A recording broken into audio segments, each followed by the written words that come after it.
Good evening and welcome to Doordarshan Kendra Kohima. I am Zajinga Mehta with the news. First, the headlines. Cabinet approves terms of reference for 8 Central Pay Commission.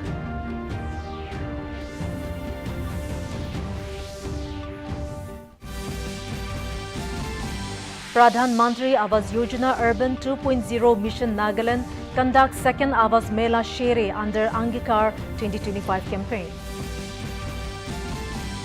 Deputy Commissioner B. Hanok Buchem expresses concern over growing exposure of children to tobacco at an early age. And advisor H. Tovihoto Ayame asserts that Taekwondo as a sport embodies qualities that go far beyond physical strength. And now the news in detail. The Union Cabinet has approved the terms of reference of 8 Central Pay Commission. Briefing the media after the Cabinet meeting in New Delhi today, Information and Broadcasting Minister Ashwini Vaishnaw said that the Commission will make its recommendations within 18 months from the date of its constitution. He informed that the Commission will comprise 1 chairperson, 1 part-time member and 1 member secretary. The Cabinet also approved the nutrient-based subsidy rates for Rabi season 2025-26 on phosphatic and potassic fertilizers. Vaishnaw said that the Cabinet has approved a subsidy of about 37,952 crore rupees for Rabi 2025 and the rates will be applicable from 1st of October. He added that this initiative will ensure the availability of fertilizers to farmers at subsidized, affordable and reasonable prices. He further said that the subsidy on phosphatic and potassic fertilizers has been rationalized in view of recent trends in international prices of fertilizers and their inputs. The Pradhan Mantri Awas Yojana Urban PMAYU 2.0 Mission Nagaland conducted the second Awas Mela Shere as part of the Angikar 2025 campaign at Chumukedima Town Council Hall today. Speaking as the guest of honor advisor to the Departments of Municipal Affairs and Urban Development, Jaleo Rio expressed satisfaction in witnessing the continued efforts towards realizing the vision of housing for all under the PMAYU initiative. Under PMAYU 2.0, Ministry of Housing and Urban Affairs has sanctioned 10,000 houses for Nagaland's 39 statutory towns with demand assessment and allocations made based on population data from the 2011 census. Rio clarified that only 30% of the urban poor who have not availed benefits under PMAY 1.0 are eligible under the new phase. Rio added that the purpose of the scheme is to provide a dignified standard of living to the poor residing in urban areas. He also encouraged all ULB councillors, authorities and department officials to work towards upliftment of weaker sections of society and to spread awareness about various government schemes. He also distributed completion certificates to PMAYU beneficiaries during the program. Highlighting local achievements, Rio stated that under PMAYU 1.0, 1,118 beneficiaries were sanctioned in Chumukedima, out of which 931 were found genuine and received financial assistance through direct benefit transfer, ensuring transparency. He assured that pending third installment payments for completed houses will be released before the end of 2025-26 financial year.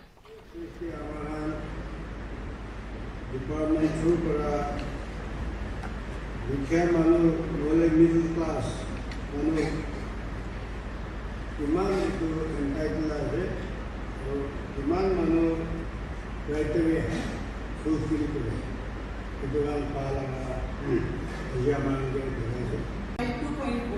It has created a significant need to generate public awareness about the scheme and to encourage participation of eligible beneficiaries to avail the benefits of the scheme. Meanwhile, the District Level Coordination Committee DLCC meeting of District Tobacco Control Cell DTCC Kohima was held at Deputy Commissioners Conference Hall Kohima today under the chairmanship of Deputy Commissioner Kohima and Chairman DLCC B. Hanok Buchem. The Deputy Commissioner expressed deep concern over the growing exposure of children to tobacco at an early age and emphasized the vital role of teachers in shaping students' awareness and behavior. He reminded reminded that the governor has authorized police personnel from the rank of head constable and teachers of educational institutions to act as enforcement officers for implementing Section 6B of the Cigarettes and Other Tobacco Products Act Kotpa 2003, which prohibits the sale of tobacco products within 100 meters of educational institutions. Buchem urged teachers to continue engaging with students on harmful effects of tobacco and highlighted that enforcement officers have the power to inspect, seize, impose fines and investigate violations. The meeting also discussed revamping the tobacco squad team and constituting a task force of teachers in all educational institutions to ensure stricter monitoring.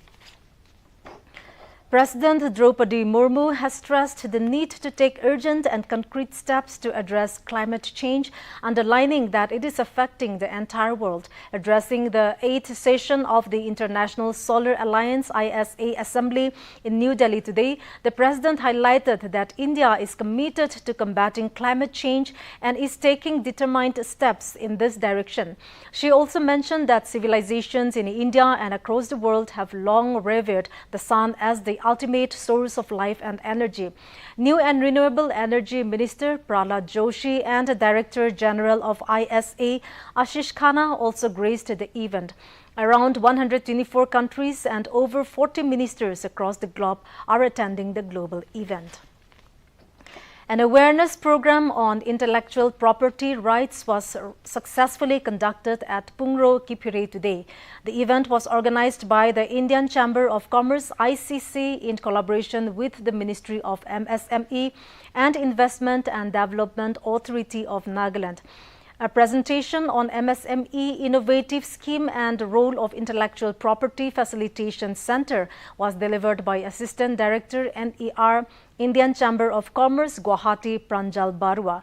He elaborated on the various MSME schemes supporting innovation and detailed how intellectual property rights can serve as a vital tool for protecting and monetizing creative and business ideas. The awareness initiative is expected to enhance understanding of intellectual property among rural entrepreneurs and foster a culture of innovation in the Pungro subdivision. And now let us take a short commercial break. Stay tuned. Good girl.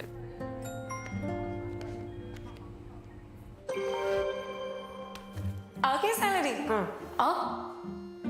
नहीं झुमके ना पहले बचत पहले झुमके सुनो हर महीने थोड़ा बचाओ और थोड़ा निवेश करो और कुछ इमरजेंसी के लिए भी बचाओ ताकि रहो टेंशन फ्री। लेकिन झुमकों का क्या जाती हो कि लगाओ इंजेक्शन। आरबीआई कहता है वित्तीय समझदारी समृद्ध नारी। Welcome back to the news, and moving on with more news. Road Transport and Highways Minister Nitin Gadkari today informed that over 80 lakh tons of waste materials have been utilized in construction of national highways so far. Addressing the CII conference on future of smart roads in India in New Delhi, Gadkari said the adoption of biofuels such as ethanol and methanol in transport sector has helped reduce logistics cost by 5 to 6%. The minister added that this cost would be brought down to single digits by December this year. Highlighting the economic impact of logistics efficiency, the minister said lowering logistics cost will boost trade, increase per capita income and support economically weaker section. He also highlighted that the use of alternative biofuels will promote sustainability, reduce pollution and benefit farmers through increased demand for agricultural produce. The 69th National School Games Taekwondo Under-14 Boys Championship kicked off today at Badminton Stadium, Police Complex, Chumagdima, hosted by Department of Youth Resources and Sports. Speaking on the occasion as special guest, Advisor for Tribal Affairs and Election, H. Tovihoto Ayemi, asserted that Taekwondo as a sport embodies qualities that go far beyond physical strength. It teaches respect, humility, perseverance and self-control, values that shape character and leadership in every walk of life. He said today's event is not merely a sporting competition, but a celebration of youthful energy, national unity and unyielding spirit of sportsmanship. He stated that this championship represents a proud moment for Nagaland, a state whose people have long embodied strength, discipline and perseverance. He mentioned that Nagaland's growing stature as a center for sporting excellence is a matter of great pride, and Naga youth, full of talent and determination, are supported by a network of committed administrators, coaches and institutions who work tirelessly to nurture their abilities. He encouraged the participants to compete with integrity, uphold the spirit of fair play and demonstrate respect for their opponents. In the ongoing championship, participants from 30 states and union territories, along with 5 additional units affiliated with the CBSC under School Games Federation of India, will be taking part. A total of nearly 400 individuals, including around 310 athletes, will be competing for the championship, and about 75 coaches, managers and heads of delegations will also take part in the event. The Kohima Sahitya Pyar Hill Kohima celebrated the birth anniversary of Bharat Ratna Dr. Bhupen Hazarika, the legendary singer, composer, lyricist and cultural icon of India, with a formal meeting and vibrant cultural program. Guest speaker, Assistant Professor, Department of Management, Nagaland University, Dr. Dhrubajyoti Bordoloi spoke on the life, philosophy and artistic legacy of Dr. Hazarika, emphasizing his role in uniting people through music and culture. The cultural program featured variety of performances, including songs, dances and poetry recitations. The event was a heartfelt tribute to Dr. Bhupen Hazarika, whose timeless songs and universal message of humanity continue to inspire generations across India and beyond.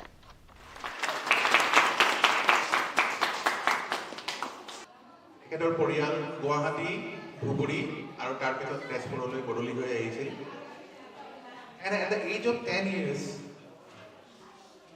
Tetzpuৰৰ এই অনুষ্ঠানত একেবাৰে এটা গৌৰৱী পৰিৱেশন কৰিছিল আৰু সেই অনুষ্ঠানত উপস্থিত আছিল আমাৰ অসমৰ সাংস্কৃতিক জগতৰ দুজন অতি স্বনামধন্য লোক, ৰূপকুমাৰ জ্যোতিপ্ৰসাদ আগৰৱালা আৰু কলাগুৰু বিষ্ণুপ্ৰসাদ ৰাভা। এই দুজন ব্যক্তিয়ে এটি কণমানি শিশুৰ মুখত যেতিয়া এটি বৰগীত শুনিলে, তেওঁলোক দুয়োজন এই শিশুটোৰ যে প্ৰতিভা, এই কণমানি শিশুটি যে অতি প্ৰতিভাশীল, সেই কথাটো অনুধাৱন কৰিব পাৰিছিল।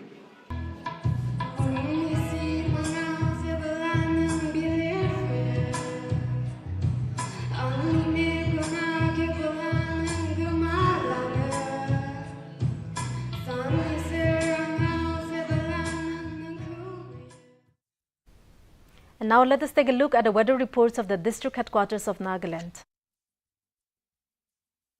Kohima today recorded a maximum temperature of 25 degrees Celsius and a minimum temperature of 16 degrees Celsius, while Dimapur had a maximum temperature of 31 degrees Celsius and a minimum temperature of 20 degrees Celsius. Wokha experienced a maximum temperature of 28 degrees Celsius and a minimum temperature of 18 degrees Celsius.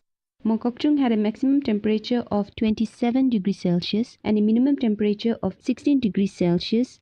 Mon had a maximum temperature of 28 degrees Celsius and a minimum temperature of 18 degrees Celsius.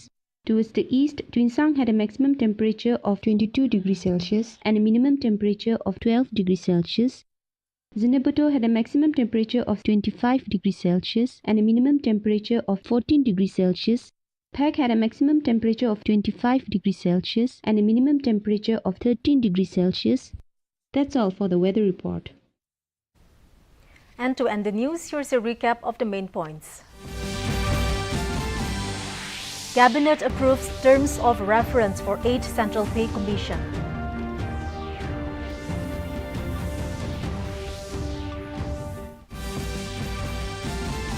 Pradhan Mantri Awas Yojana Urban 2.0 Mission Nagaland conducts second Awas Mela Sheri under Angikar 2025 campaign. Deputy Commissioner B. Hanok Buchem expresses concern over growing exposure of children to tobacco at an early age. And advisor H. Tovihoto Ayemi asserts that Taekwondo as a sport embodies qualities that go far beyond physical strength. And with this, we have come to the end of this evening's bulletin. Thank you for watching. Good night.